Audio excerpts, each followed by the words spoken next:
వాళ్ళ ఆయన ఎక్కడికంత హడావుడిగా వెళ్తున్నాడో అర్థం కాలేదు లక్ష్మీదేవికి.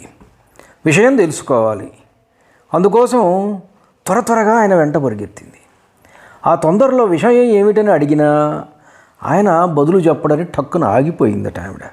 మళ్ళా ఆగింది ఊరుకున్నదా, మళ్ళా కలవరపడుతూ మళ్ళీ ఒక అడుగు ముందుకు పెట్టింది. మళ్ళా అయ్యో ఈయన చెప్తాడో చెప్పడో అడిగితే అని హృదయంలో ఒక రకమైనటువంటి ఈ భావన వచ్చింది. ఏమో చెప్తే చెప్పవచ్చు, చెప్పకపోతే చెప్పకపోనవచ్చు. దానితో కదలక మెదలక అక్కడే నిలబడిపోయింది. హృదయంలో ఒక రకమైనటువంటి గుండె దడ అంటాం చూడండి, దడ డడ దడ.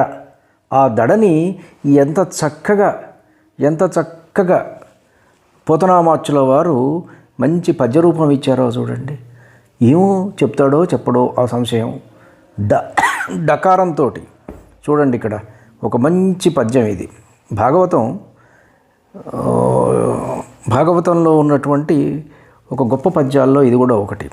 అడిగెదననికడు వడిజను అడిగినతను మొగుడనుడవడనియుడుగున్ వడి జిడిముడి తడబడ నడుగిడదు జడిమ నడుగిడు నడలన్. డకారంతో ఆమె హృదయ స్పందన ఎంత గొప్పగా చెప్పాడో చూడండి కవి.